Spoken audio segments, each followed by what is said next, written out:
ग्रंथराज श्रीमद् भागवतम स्कंद संख्या 10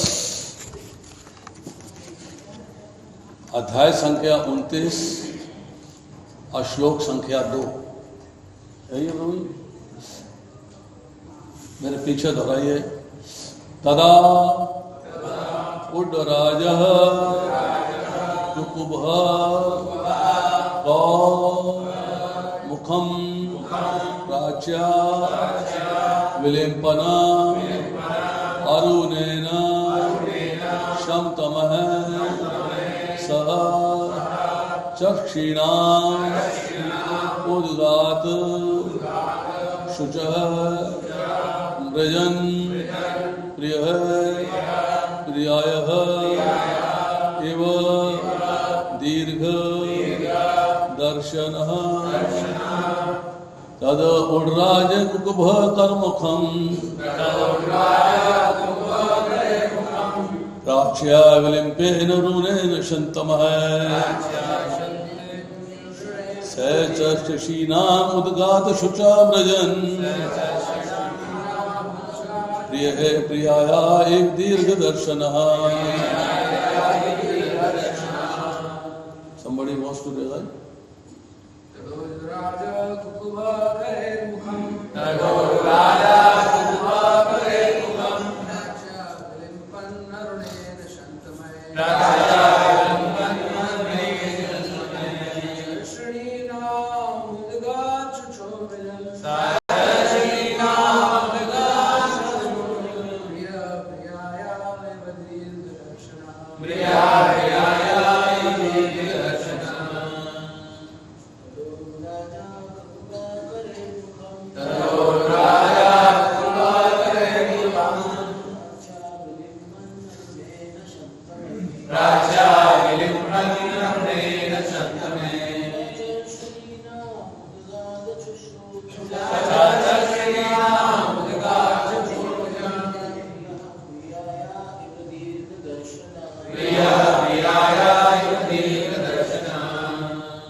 तदा उस समय उड्डराज तारों का राजा चंद्रमा कुकुभ क्षितिज का करह अपने हाथों किरणों से मुखम मुखमंडल प्राच्या पश्चिमी विलंपन रंजित करते हुए अरुणेन लाल रंग से शमतमः अत्यंत आराम पहुंचाने वाली किरणों से सह वह चक्षुषीणाम देखने वालों के उद्घात उदय हुआ शुचा दुख वृजन मिटाते हुए प्रिय प्रियपति प्रियाया अपनी प्रियतमा पत्नी का एवं सदृश दीर्घ काफी देर के बाद दर्शना फिर से देखे जाने पर। अनुवाद पढ़ता हूँ शिल प्रभुपाद द्वारा। शिल प्रभुपाद की पीछे दोहराइए। तब पश्चिमी क्षितिज को अपनी लाल रंग की सुहद किरणों से रंजित करते हुए चंद्रमा उदय हुआ और इस तरह उसने उदय होते देखने वालों की पीड़ा दूर कर दी। यह चंद्रमा उस प्रिय पति के समान था जो दीर्घकालीन अनुपस्थिति के बाद घर लौटता है और अपनी प्रियतमा पत्नी के मुखमंडल को लाल कुमकुम से संवारता है। तात्पर्य में श्री प्रभुपाद लिखते हैं, किशोर कृष्ण ने अपनी अंतरंगा शक्ति का प्रयोग किया और उसने तुरंत माधुर्य प्रेम के उपयुक्त उत्तेजक वातावरण की सृष्टि कर दी। 1.5 लाइन का पटपट है। श्लोक पे चर्चा हो रही है कि रास नृत्य के लिए भगवान कृष्ण और गोपियों का मिलन है। तो थोड़ी सी चर्चा आज करेंगे गोपियों के बारे में कि गोपियां कौन हैं, राधा जी कौन हैं, और साथ ही जो है यहाँ चर्चा होगी कि भगवान ने अपनी अंतरंगा शक्ति का प्रयोग किया और अंतरंगा शक्ति ने कार्य क्या किया है कि माधुर्य प्रेम के उपयुक्त उत्तेजक वातावरण की सृष्टि कर दी। भगवान के धाम में हो या इस ब्रज धाम जो पृथ्वी पर उपस्थित है वहां हो, भगवान की जो अंतरंगा शक्ति है, जैसे योग माया भी कहते हैं, पौर्णमासी देवी भी कहते हैं, वृंदा देवी भी कहते हैं, वो भगवान के सारे कार्यों का अरेंजमेंट करती है। All programmes are organised by. भगवान के मन में जो भी बात उठती है, जो भी करने की इच्छा होती है, उस सारे का अरेंजमेंट जो है वो योग माया करती है। वो मतलब भगवान की अंतरंगा शक्ति है। अब यहां पर जो है भगवान गोपियों के साथ, राधा जी के साथ रास करना चाहते हैं। अब हम भी यहाँ पर अगर जो है मान लीजिए नृत्य करना चाहते हैं भगवान का कीर्तन करते हुए, तो कुछ अरेंजमेंट्स करने पड़ते हैं। मृदंग चाहिए, करताल चाहिए, हारमोनियम चाहिए, ये झांझ चाहिए, या लोगों को व्यवस्थित करना है, स्त्रियाँ इधर खड़ी हो जाए, पुरुष यहाँ खड़े हो जाए, मतलब एक व्यवस्था बनाई जाती है। उस व्यवस्था के अनुसार जो है हम नृत्य करते हैं, कीर्तन करते हैं, कथा सुनते हैं, मतलब एक वातावरण का अरेंजमेंट किया जाता है। तो भक्तगण जो है वातावरण को अरेंज करते हैं कि कार्य जो है समुचित, बिल्कुल उचित रूप से हो जाए, समुचित रूप से हो जाए, कहीं उसमें डिस्टर्बेंस नहीं। फिर दूसरी बात, हम आज की तारीख में अगर भगवान की प्रसन्नता के लिए कीर्तन करते हैं, तो उस कीर्तन में उत्तेजना कहां से आती है? उत्तेजना मतलब स्टिमुलेशन, मोटिवेशन। मोटिवेशन कहां से आती है, स्टिमुलेशन कहां से आती है? अभी मान लीजिए हम कहते हैं कि कीर्तन करना चाहिए, हमने किया, हरे कृष्णा कृष्ण कृष्ण हरे हरे, हरे राम राम राम हरे हरे। ये कीर्तन करने के लिए एक सामान्य स्थिति है कि सब लोग मिलके कीर्तन करते हैं तो संकीर्तन कहलाता है, या एक व्यक्ति ने कीर्तन किया और बाद में लोगों ने रिपीट किया। पर इतना बोलने से कदम नहीं थिरकते हैं। स्टिमुलेशन नहीं आता, जोश नहीं आता। जोश आना चाहिए कि नहीं आना चाहिए? कैसे आएगा?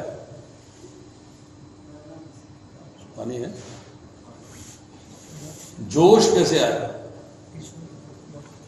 How will you get it? बताइए। फिर करते हैं हरे कृष्णा कृष्णा कृष्णा हरे हरे, हरे राम राम राम हरे हरे। फिर करते हैं हरे कृष्णा कृष्णा कृष्णा हरे हरे, हरे राम राम हरे हरे। एक सामान्य कीर्तन है, इसमें भी थोड़ा जोश है, थोड़ा, ज्यादा नहीं है। अभी अगर खड़े होकर कीर्तन कर रहे होंगे तो एक साधारण जोश से कदम नहीं थिरकेंगे, स्टिमुलेशन नहीं होगा, मोटिवेशन नहीं होगा। मोटिवेशन कैसे होगा? जब वातावरण में उत्तेजना आएगी। और हम जब कीर्तन करते हैं, साधारण कीर्तन है, सब लोगों ने बैठ के खड़े होके भगवान का नाम ले लिया, हरे कृष्ण महामंत्र का जप कर लिया, जोर से बोल दिया, तो जो मुख्य वक्ता है, जो कि लीड कर रहा है, वो स्टिमुलेट करता है, भाई आप भी बोलो, आप भी बोलो, आप भी बोलो। अब उस बोलने में उत्तेजना कहां से आती है? जब करताल बजती है, जब झांझ बजती है, जब मृदंग बजती है, एक मृदंग, दो मृदंग, तीन मृदंग, और जो करताल बजाने वाले हैं, जो मृदंग बजाने वाले हैं, जो झांझ बजाने वाले हैं, वो नाचने लगते हैं।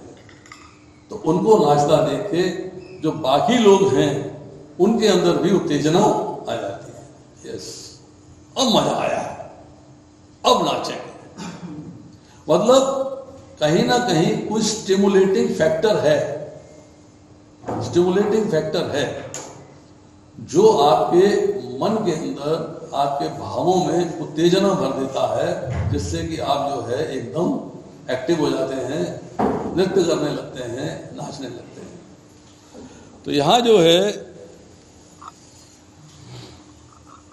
भगवान कृष्ण जो है रास करना चाहते हैं।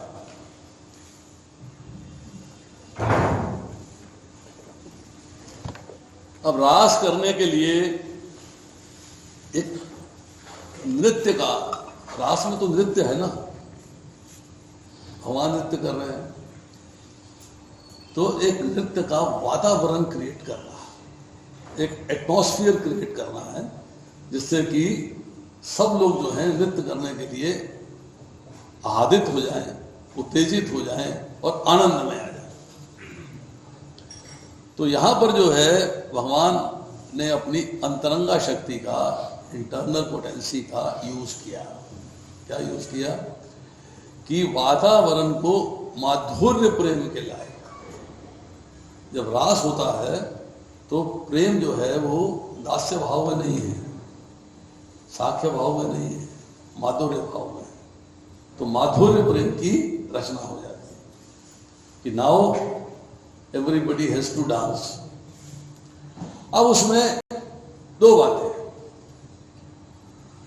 एक ये है कि कृष्ण एक है और गोपियां अनेक हैं। एक कृष्ण और अनेक गोपियां।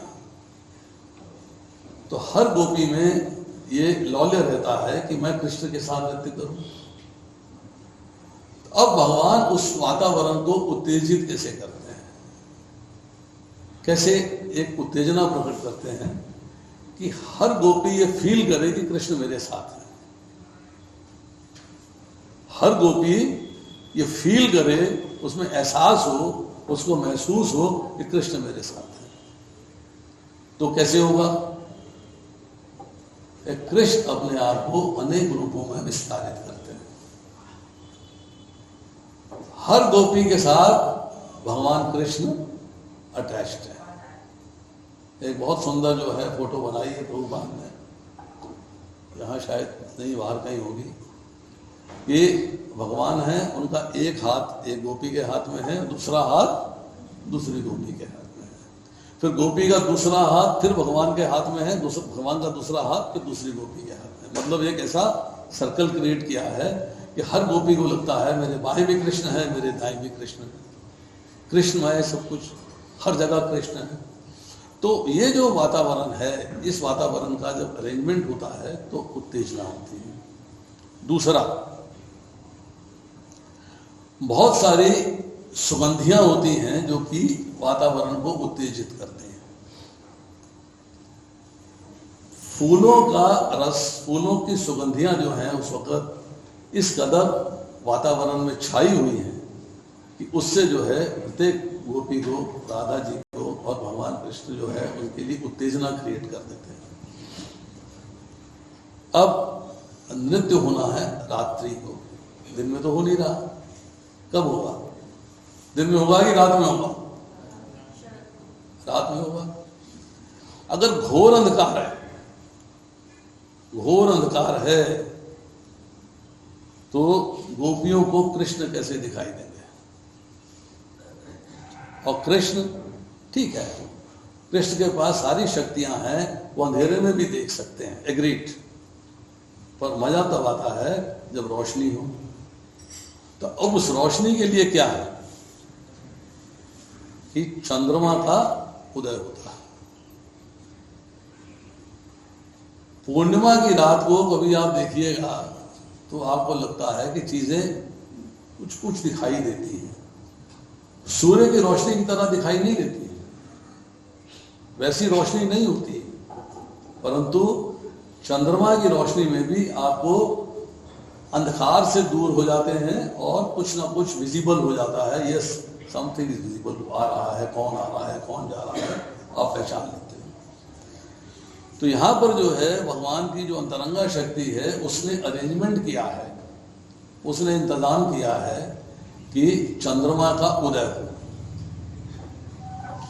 एक बात। दूसरी बात, कभी आपने सूर्योदय देखा है? अर्ली मॉर्निंग, बिल्कुल जैसे कि अरुणिमा कहते हैं, सूर्य की लाली, तो सूर्य लाल होता है, आप उसको देख पाते, दूर से देख पाते, वो लाल सूर्य आ रहा है। पर जैसे जैसे सूर्य उदय होता है तो आपकी आंखें उसे देख नहीं पाती। अगर आप सूर्य की तरफ देखोगे तो आपकी आंखों के अंदर जो रेटिना होता है वो जल जाता है, यू बिकम ब्लाइंड। इसीलिए जब सूर्य ग्रहण होता है, लोग सूर्य को देखना चाहते हैं तो बोलते हैं काला चश्मा लगा के देखिए, ऐसा बोलते नहीं बोलते? पर चंद्रमा को आप देख पाते हो कि नहीं देख पाते? उसमें भी काला चश्मा चाहिए क्या? पूर्णिमा की रात्रि को आप देखते हो, चंद्रमा जब उदय होता है तो लालिमा होती है, परंतु जैसे जैसे चंद्रमा जो है अपने यौवन में आता है, फुल फोर्स में आता है, तो एकदम सुखद रोशनी दिखाई देती है, जैसे बर्फ की डली। आप उसको देख पाते हैं, उसके ऊपर कंसंट्रेट भी कर पाते हैं, आंखों से पूर्ण आंखें खोल के पूर्ण रूप से चंद्रमा को देख पाते हैं। उसमें आपको धब्बे भी दिखाई देते हैं, उसमें आपको प्लेन फेस भी दिखाई देता है, साफ सुथरी जगह भी दिखाई देती है। तो उसी चंद्रमा की रोशनी में जब गोपियां कृष्ण को देखती हैं, अंधकार सूर्य की तरह दूर नहीं हुआ है। जैसे सूर्य की रोशनी से अंधकार दूर होता है, ऐसे अंधकार दूर नहीं हुआ है, परंतु जीरो से कुछ रोशनी दिखने से भगवान कृष्ण जो है दिखने शुरू हो जाती है। अब गोपियां जो हैं आकर्षित होकर भगवान की बांसुरी से, भगवान बांसुरी बजाते हैं तो गोपियां आकर्षित होकर आती हैं, चाहे यंग हैं चाहे ओल्ड हैं, सब आती हैं। तब गोपियां जो है भगवान कृष्ण को देख पाती हैं। जब देख पाती हैं तो उनकी पीड़ा दूर होती है, जो हृदय में एक तरीके से विरह की पीड़ा थी कि भगवान दिख नहीं रहे हैं, भगवान के दर्शन नहीं हो रहे हैं, भगवान के साथ आनंद लेना है, भगवान है कहाँ, वो पीड़ा जो है वो दूर हो जाती है। कौन दूर करता है? चंद्रमा की रोशनी। अब कहते हैं, अब चंद्रमा के बारे में व्याख्या की गई है। चंद्रमा के बारे में क्या व्याख्या है कि यह उस प्रिय पति के समान था जो दीर्घकालीन अनुपस्थिति के बाद घर लौटता है। जब पत्नी से पति का विरह होता है, विरह मीन्स कि पति जो है पत्नी से दूर चला गया है, पत्नी मायके चली गई है, पति अपने घर में बैठा हुआ है, दूरी है तो विरह है। पति जॉब पे गया है, टूर पे गया है, 7 दिन बाद आएगा, 5 दिन बाद आएगा तो विरह है। जब पत्नी का पति से मिलन होता है तो एक अतीव आनंद की प्राप्ति होती है। यस, मेरा प्रियतम अब मेरे पास आ गया। अब इसी तरह बात हो रही है कि चंद्रमा अपनी प्रियतमा पत्नी के मुखमंडल को लाल कुमकुम से संवारता है। अब यहां प्रश्न यह है कि चंद्रमा उस प्रिय पति के समान है कि चंद्रमा जो है जब उदय होता है तो उसकी जो रोशनी है उससे उसकी पत्नियां भी प्रसन्न होती हैं, उनको भी आनंद की प्राप्ति होती है। चंद्रमा अस्त होता है, जब छुप जाता है तो उनकी पत्नियों को भी पीड़ा पहुंचती है। यहाँ यही जो है एक जिसे कहते हैं मेटाफोर दिया जा रहा है, उपमा दी जा रही है। ये चंद्रमा उस प्रिय पति के समान है जो दीर्घकालीन अनुपस्थिति के बाद जब घर लौटता है तो अपनी प्रीतमा पत्नी के मुखमंडल को लाल कुमकुम से संवारता है। जो अर्ली चंद्रमा का राइस है, लाली होती है, उसको लाल कुमकुम की उपमा दी गई है, उससे संवारता है। अब यहाँ कहा जा रहा है कि किशोर कृष्ण ने अपनी अंतरंगा शक्ति का प्रयोग किया और उसने तुरंत माधुर प्रेम के उपयुक्त उत्तेजक वातावरण की सृष्टि कर दी। अरेंजमेंट करना जो है वो योग माया का काम है, भगवान की अंतरंगा शक्ति का काम है, वो सारा कुछ अरेंज करती है। भगवान के धाम में या इस ब्रज भूमि पे जो भी भगवान की लीला होनी है, जो भी भगवान के कार्यकलाप होने हैं, उस सब का अरेंजमेंट जो है योग माया के द्वारा होता है। अब सवाल यह है कि रास होने वाला है, रास के अंदर पार्टिसिपेट करेंगे कौन कौन कौन करेगा? राधा जी और गोपियां। ये गोपियां कौन है? गोपियां कौन है और राधा जी कौन है? शॉर्ट में इसकी चर्चा करते हैं। जिनको पार्टिसिपेट करना है वो कौन है, जिनके साथ माधुर्य प्रेम का आनंद लेना है वो कौन है?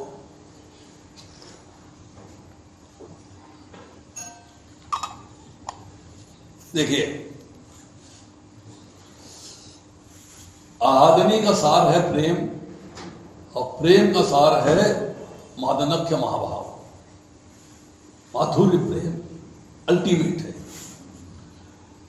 श्री कृष्ण के सुख की चर्चा करनी, उसके बारे में प्रीति विधान करना, उसका अरेंजमेंट करना, ये कार्य जो है योग माया का है।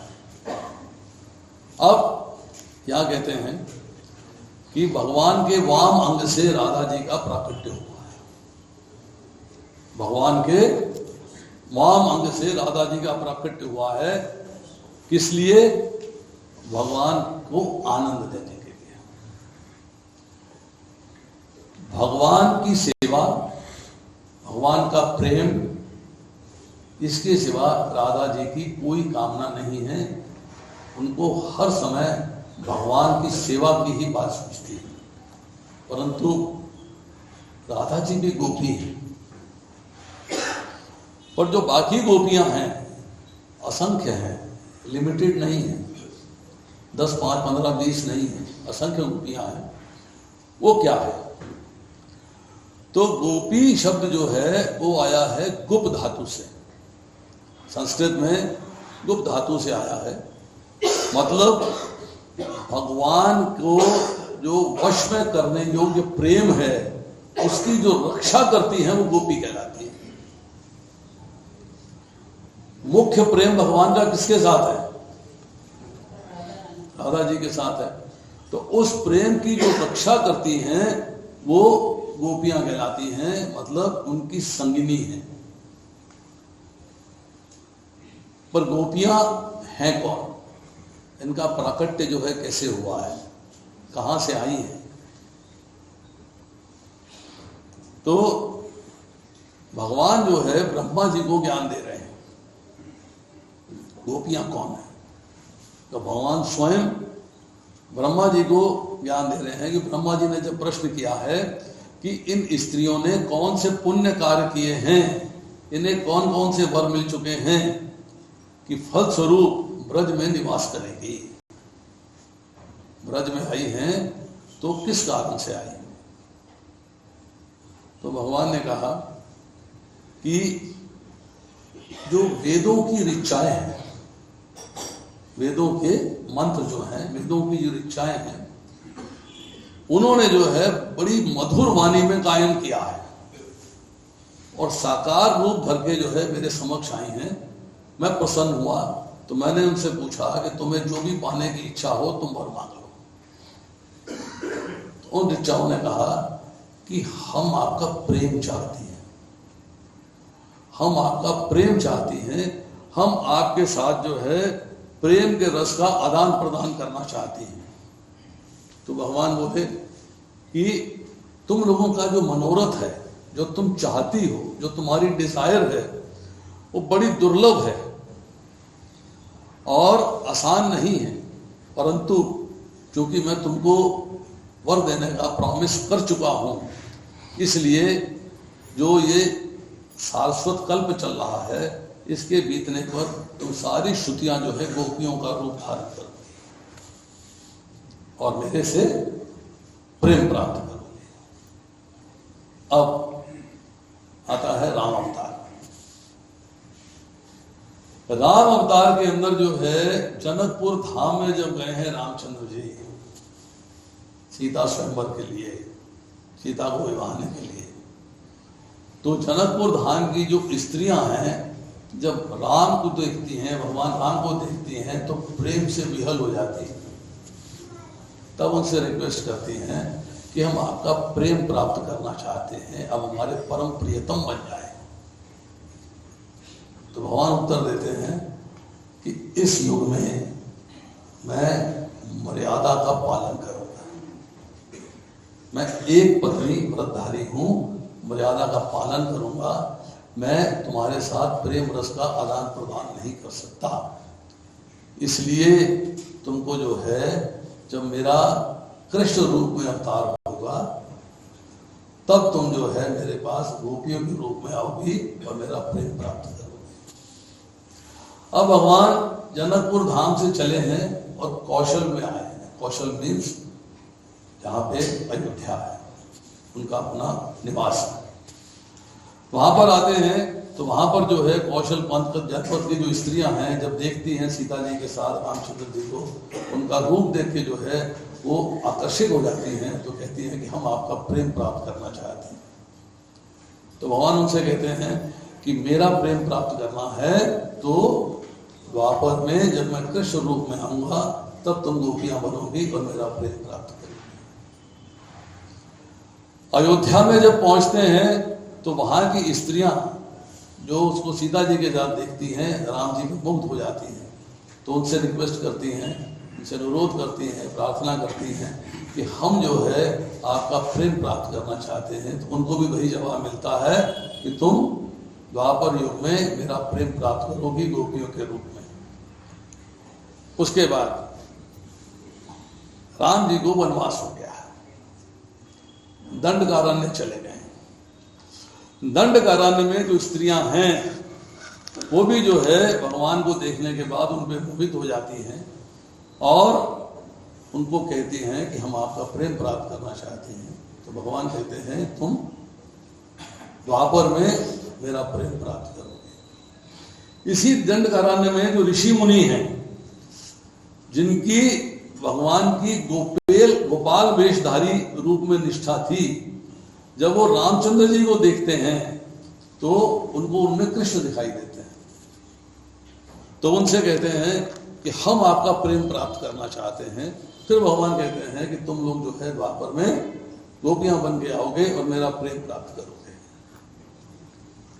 अब उसके बाद जब भगवान पंचवटी पहुंचते हैं तो भीलों की स्त्रियों ने उन्हें देखा है। भील स्त्रियां उनसे रिक्वेस्ट करती हैं कि हम आपका प्रेम प्राप्त करना चाहती हैं। तो भगवान कहते हैं कि मेरा प्रेम प्राप्त करने के लिए द्वापर में गोपी बन के आना होगा। अब रामचंद्र जी ने जब सीता जी को छोड़ दिया है, वो वाल्मीकि जी के आश्रम में चली गई हैं, और जब अयोध्या में यज्ञ होने हैं तो भगवान के पास पत्नी कहाँ है? पत्नी तो चली गई। तो भगवान क्या करते हैं? यज्ञ के लिए पत्नी का साथ होना उपस्थित है। तो भगवान जो है सोने की सीता बनाते हैं, स्वर्ण सीता, उसको अपने साथ बिठाते हैं, यज्ञ में पार्टिसिपेट कराते हैं और फिर उनको सजा संवार के रख दिया जाता है। तो बहुत सारे यज्ञ हुए और बहुत सारी स्वर्ण सीताएं बनी। वो सारी स्वर्ण सीताएं जो हैं वो साकार रूप धारण करके भगवान के पास आती हैं और भगवान से कहती हैं कि हमें आपका प्रेम चाहिए, आपने हमें पत्नी रूप में स्वीकार किया है, यज्ञ में आपके साथ बैठी हैं, आपने पत्नी रूप में हमें स्वीकार किया है, तो हमें जो है अपना प्रेम प्रदान करिए। तो भगवान उन स्वर्ण सीताओं से भी कहते हैं कि तुम द्वापर में जब मैं कृष्ण रूप में आऊंगा तो गोपियां बन के आओगी और मेरा प्रेम स्वीकार करोगी। अब बैकुंठ में भगवान की पत्नी है रमा देवी। रमा देवी की जितनी संगिनी हैं, सहचरियां हैं, साथिने हैं, श्वेतद्वीप में भगवान का जो विराट रूप है उसके अंदर जो सखियां हैं और भगवान के चरणों पर आश्रित वैकुंठ में निवास करने वाली देवियां, लोकाचल पर्वत पर रहने वाली समुद्र से प्रकट लक्ष्मी जी की सखियां, सारी की सारी जब भगवान से प्रार्थना करती हैं कि हम आपको प्रेम करना चाहती हैं, प्रेम के रूप में हमें स्वीकार करिएगा, तो भगवान उनसे भी यही कमिटमेंट करते हैं कि तुमको मेरे कृष्ण रूप में सानिध्य प्राप्त होगा। जब समुद्र मंथन हो जाए, समुद्र मंथन में धन्वंतरी भगवान जो है अमृत कलश लेके आते हैं, उनके साथ जो है बहुत सारी औषधियां, लताएं, पेड़ जो है प्रकट होते हैं। वो सारी की सारी जो है साकार रूप धारण करके भगवान के प्रति तपस्या करती हैं और भगवान उनको वरदान देने का प्रॉमिस करते हैं। तो भगवान से कहती है कि हमें आपका सानिध्य प्राप्त हो। तो भगवान कहते हैं फिर वही बात कि तुमको द्वापर में आना पड़ेगा। अब इसके बाद जो है, जो जालंधर नगर की स्त्रियां जो हैं, जहां वृंदा देवी का प्राकट्य हुआ है, वहां की स्त्रियां भी जो है भगवान पे मोहित हैं। वो भी उनसे रिक्वेस्ट करती हैं कि आप जो है हमें अपना सानिध्य प्राप्त कराइए। तो भगवान उनको भी वही प्रॉमिस करते हैं। तो हर जगह सुतल देश है जहाँ पर कि बलि महाराज ने कार्य किया, वहाँ पे भी स्त्रियां भगवान पे मोहित हैं, वामन भगवान पे मोहित हैं। भगवान कहते हैं कि आपको द्वापर में आना पड़ेगा। अब प्रश्न ये है कि गोपियां तो आ गई, अब बची रुक्मणी जी। रुक्मणी जी ने और उनकी रानियों ने भगवान की बाल लीलाओं के बारे में सुना है। वो सुनती हैं कि भगवान जो है रास रचाया करते थे। आयु कितनी थी? 8 बरस। ये जो रास है ये परकिया रस है। परकिया का अर्थ क्या है? कि अपनी पत्नी से प्रेम ना होके दूसरे की पत्नी से प्रेम होना। ये तो भगवान ने बहुत गलत कार्य किया भाई। दूसरे की पत्नियों से रास रचा रहे हैं, दूसरे की पत्नियों से प्रेम कर रहे हैं, दूसरों की पत्नियों को आकर्षित कर रहे हैं। ठीक है क्या? Is it okay? नहीं। जब ब्रह्मा जी जो हैं चुरा लेते हैं गोपालकों को और बछड़ों को और छुपा देते हैं, तो भगवान कहते हैं कि जब मैं वापस लौटूंगा, ना तो बछड़े होंगे ना गोपालक होंगे, तो बड़ा मुश्किल हो जाएगा। उनके हृदय में जो पीड़ा होगी उसको मैं देख नहीं पाऊंगा। तो भगवान अपने को असंख्य रूपों में विस्तारित करके गोपालक और बछड़ों का रूप धारण कर लेते हैं। भगवान का एक क्षण है और ब्रह्मा जी का एक वर्ष है। अब शांडिल्य मुनि बताते हैं, शांडिल्य मुनि जो कहते हैं कि बड़ा ही शुभ अवसर है, ऑस्पिशियस मुहूर्त है, आप इस मुहूर्त में अपने बालकों का विवाह, अपनी बालिकाओं का विवाह इन दो बालकों से कर दीजिए। चाइल्डहुड मैरिज है जो आज के डेट में नहीं होती है, इट्स ए चाइल्डहुड मैरिज। तो जितने भी ब्रज के लोग हैं कहते हैं ठीक है, जब शांडिल्य मुनि कह रहे हैं तो इनकी बात माननी चाहिए। तो उन्होंने जो है अपनी पुत्रियों का विवाह उन गो बालकों से कर दिया। और वो गो बालक थे कौन? कृष्ण थे। ये अचिंत भेदा भेद है, स्वकीय रस में प्रक्रिया रस का आनंद लिया जा रहा है सब भगवान की पत्नियां, पर दिखाने के लिए उनका विवाह अलग अलग गोपों से हो गया है। और उन गोपों की पत्नियों को जब भगवान आवाहित करते हैं, बुलाते हैं, बांसुरी बजाते हैं, तो सारी की सारी आकर्षित होकर चली आती है। भगवान की आयु क्या है? कितनी आयु है? एडल्ट है क्या? 8 वर्ष, 8 years old। 8 वर्ष के बालक को रास रचा रहे हैं, और बड़ी हो या छोटी सब गोपियां अपने, भगवान कहते हैं इन गोपियों से मुझे प्रेम है, क्योंकि इन्होंने दिखाया है कि प्रेम होता क्या है। इन्होंने अपने गृहस्थी की दुर्जय श्रृंखलाओं को तोड़ा। गृहस्थी के कायदे कानून नियम पीढ़ियां बहुत तेज होती हैं, बहुत परेशान करती हैं, परंतु सबको तोड़ के मेरी बांसुरी की दूसरी संख्या आ जाती हैं और मेरे साथ नृत्य करती हैं, मेरे साथ माधुर प्रेम का आनंद लेती हैं। 8 वर्ष के भगवान। अब रुक्मिणी जी ने ये कथाएं सुनी हैं।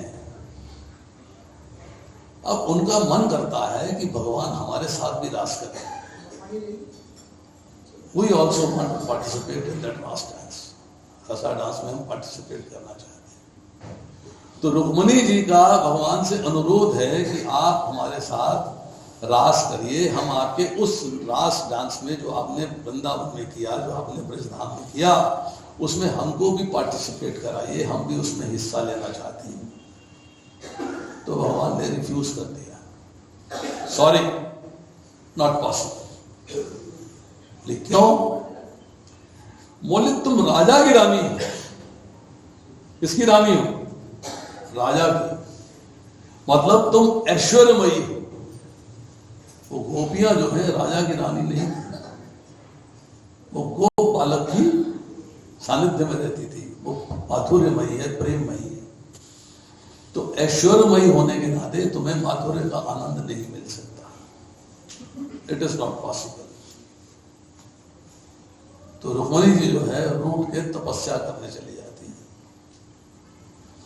तपस्या करती हैं दिंडीवन में जाके। भगवान देखते हैं अच्छा बहुत देर हो गई तपस्या को, इसको मना के लाया जाए, द्वारका सुनी सुनी लगती है। तो भगवान जाते हैं, मनाते हैं, तो रुक्मिणी जी फिर वही बात दोहराती है। भगवान कहते हैं तुम और कुछ मांग लो, परंतु रास में पार्टिसिपेशन मत मांगो, रास में तुम नहीं आ पाओगी। रुक्मिणी जी कहती है भाई मेरी इतनी तपस्या भी फेल हो गई, रास में पार्टिसिपेट नहीं कर सकते, तो क्या किया जाए। तो रुक्मिणी जी जो है भगवान से वरदान मांगती हैं कि मैं हमेशा आपके अंग संग रहूं, हमेशा आपके अंग संग रहूं। भगवान कहते हैं तथास्तु, डन, तुम मेरे अंग संग रहोगी, एक सुनहरी बालों के गुच्छे के रूप में मेरी सीने में, मेरी छाती पे विराजमान होगी, जिसको कि श्रीवत्स के चिन्ह से पुकारा जाता। पर रास के अंदर जो आनंद है वो द्वारका की रानियों को भी प्राप्त नहीं हुआ, उनको भी नहीं मिला। अब क्या है कि भगवान का स्मरण, भगवान की सेवा, भगवान का प्रेम रियलाइज किया जाता है, सेवा प्रत्यक्ष रूप में की जाती है। भगवान का प्रेम जो है वो हमें महसूस होता है, एहसास होता है उसका कि इस भगवान हमसे प्रेम करते हैं। तो हम जो है जब उस रास नृत्य का स्मरण करते हैं, उसमें जब अपने आप को डुबो देते हैं, ध्यान में भगवान और गोपियों के सिवाय कोई नहीं होता है, तब हमको भी जो है लगता है कि हम उस आनंद की प्राप्ति कर रहे हैं। प्रत्यक्ष रूप में नहीं, परंतु मानसिक रूप से हम उस आनंद की प्राप्ति करते हैं। तो यहाँ जो चर्चा आ रही है एक ही है कि भगवान ने अपनी अंतरंगा शक्ति के माध्यम से उस समय के एटमॉस्फेयर में उत्तेजना आती है। उत्तेजना क्या हुई कि बांसुरी बजाई और गोपियां चली आई नृत्य करने के लिए। तो हम जो है भगवान की बांसुरी तो बज रही है, हमें सुनाई नहीं दे रही है, एक बात अलग है। हमारे कान अभी जो है उतने दिव्य नहीं हुए हैं, सुनाई नहीं दे रही है, परंतु भगवान का जो कीर्तन है, जो गायन है, वो हमें सुनाई देता है। हर उसी में नृत्य का आनंद लेते हैं। ऐसे ही आनंद आता है जैसे भगवान गोपियों के साथ नृत्य का आनंद लेते हैं। एक है योग माया और एक है महामाया। कीर्तन का उल्टा होता है नर्तकी।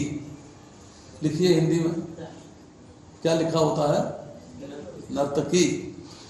नर्तकी मतलब माया रूपी नर्तकी आपको भौतिक संसार में उलझाती है। माया रूपी नर्तकी आपको जो है भौतिक संसार के प्रति आकर्षित करती है। माया रूपी नर्तकी आपको इंद्रिय भोग के लिए, भौतिक संसार के ऐश्वर्य के लिए आकर्षित करके उसको एंजॉय करने की प्रेरणा देती है। परंतु जब इस माया रूपी नर्तकी में नर्तकी को उल्टा कर देते हो, कीर्तन हो जाता है, तो भौतिक संसार से आकर्षण कम होता जाता है और भगवान के प्रति आकर्षण बढ़ता जाता है। हरे कृष्णा कृष्णा कृष्णा हरे हरे, हरे राम राम राम हरे हरे। हर क्षण भगवान का स्मरण रहना चाहिए। यही भगवान ने कहा है, मन मना, मन मुझे दे दो, तुम्हारे मन में मेरे सिवाय और कोई होना नहीं चाहिए। हरे कृष्णा। आज इतना ही, शेष फिर कोई प्रश्न है किसी का? श्रील भगवान की निताई गौर प्रेमानंदे।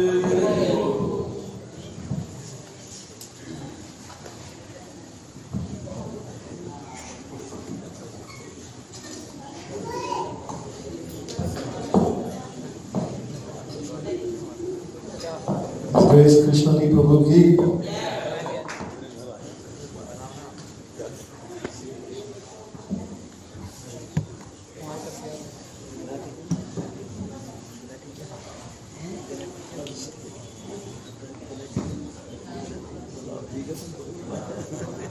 बैठ गया और नहीं